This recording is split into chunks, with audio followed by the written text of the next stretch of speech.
wanted to be a sister all my life. Yeah? Now, part of it is I also had two aunts that were nuns, so like it was something that wasn't totally foreign. And, they used to come over to the house and stuff, so I was familiar, and I knew that they weren't the stiff teachers, that you sometimes saw just in the classroom. But really, it's like I just always wanted to be a sister. And I remember when I made my first communion, and the sisters gave us these little prayer books, they had all these holy prayers you were supposed to say. And I remember going to communion, and it's almost like I was caught up so much in God. I mean, really, and in closeness to God, that I never said any of those prayers. I remember afterwards thinking, I never said my prayers. Oh my God, God's going to be mad at me. I didn't say those prayers. But, it's like my whole life, all I remember is wanting to belong to God, wanting to live for God. And it wasn't like my parents were super holy. They didn't train us to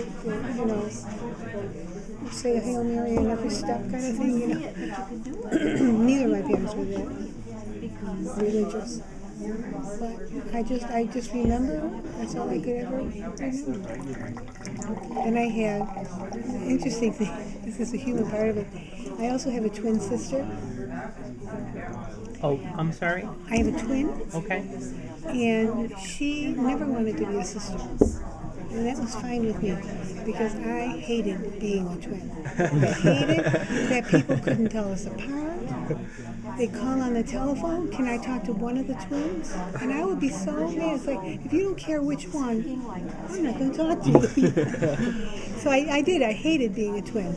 Part of my growing up, teenage, whatever.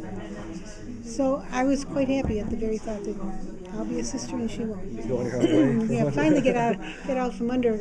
And then all of a sudden, one day in our senior year, we're coming home from school, and she says to me, I've decided to be a sister. Well, it really pulled the rug out from under me. Because I thought, no, but all I could think of is, well, if she is, then I'm not. I can't go through the rest of my life with people not knowing who I am. And so it was a little bit of a struggle for me then to really know what to do.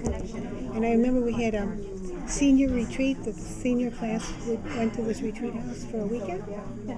And I just remember sitting in the chapel, almost like telling God, I can't go home without an answer. You've got to tell me what to do, And then it was as clear as day, not words, but it was like in my heart, I knew I'd wait a year. My sister, because we look very much alike, but if people know one of us, they have no trouble telling us apart. Our personalities are very different. And so, if one of us went separately, it would work out that part of the problem. And then the more I thought about it, my little sister was going to have open heart surgery, which was very dangerous 50 years ago. I mean, they were just inventing it, And my mother was a wreck. And so I thought, well, I'll stay home a year, and I'll be there when Elaine has her surgery, help Mom, and then I'll go after a year. And that's what I did. And it's like I knew that's what God was saying to me, but I didn't hear any voices or anything, but it was still the call that I'd had all my life. Yeah, this is where you belong. And God understood the struggle I was having, why it was so hard for me. But, of course, the irony of it all is that my sister and I, looked more alike than ever in the habit. I mean, it just took away any individuality. And people in the novitiate, in the community of formation, could tell us apart.